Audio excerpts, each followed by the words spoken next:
I've always wondered about the age-old question about whether PC gaming or console gaming was better in terms of price. I've seen people on the console side arguing consoles are better priced, and then people on the PC side saying, in the long run, PCs are better priced. But what's the truth? Is one actually cheaper than the other?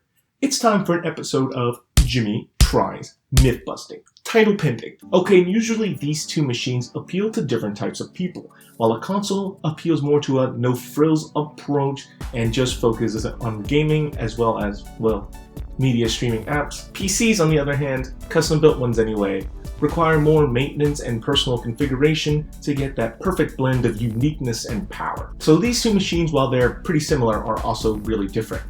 But they do both play games. And do you know what I like to do? Play games. So let's talk about it. We'll only talk about consoles and PCs in terms of the type of value you get for gaming, which means we have to use comparably spec machines to find the value you get per dollar. We'll compare the Xbox One X, Microsoft's most powerful and most expensive console, to a comparably spec PC. There's going to be a little bit of discrepancy because when you try to build a PC of equal performance, it'll actually cost a bit more than the Xbox. PCs are a little more expensive. Conclusion done, right? No. Not really. Not at all. You have to look at everything an Xbox One X offers that a PC doesn't, and vice versa. Does the PC have Wi-Fi, a Blu-ray drive, peripherals, an operating system? No. All these things are stuff that the Xbox One X has, and to make a fair comparison, you have to build a PC with similar specifications. On the other end, you have to think about what a PC has that an Xbox One X doesn't have, and that's free online play and cheaper games. So assume you own an Xbox One X for 4 years. This adds a whole $240 due to the price of Xbox Live.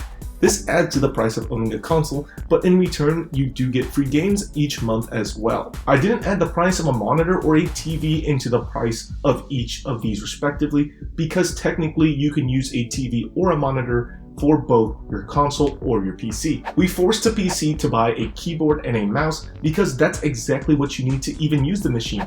A console already comes with the controller in the box to help you operate the machine. So what it really comes down to is how many games you buy for each system. Usually when you buy a game on the PC or the Xbox, the price will be pretty different, with the PC game being usually cheaper. While we didn't touch on them very much because it doesn't affect gaming performance, gaming PCs are more versatile in their customizability because they allow you to spend what you need to get the performance you want. But the barrier to entry is really high because the low-end stuff just doesn't perform too well. Consoles provide a solid experience but doesn't give you the versatility and customizability of a PC. But they are usually cheaper overall, especially for more casual gamers. But then again, just because something's cheaper doesn't mean that it fits your needs. If you prefer something over the other, then clearly that one benefits you more and you get the more value out of it. A gaming PC would work much better for work and productivity, allowing you to run applications that just don't work on a console. If you need something that you can play with friends or watch Netflix or YouTube,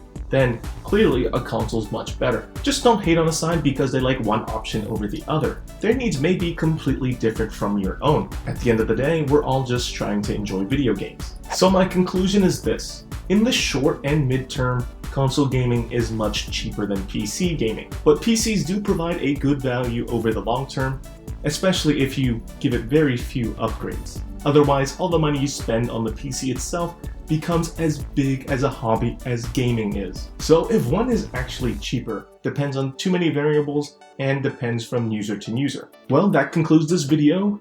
I hope you guys found this video useful. If you enjoyed it, give it a thumbs up, comment, and well, don't forget to subscribe. I'll see you guys next time.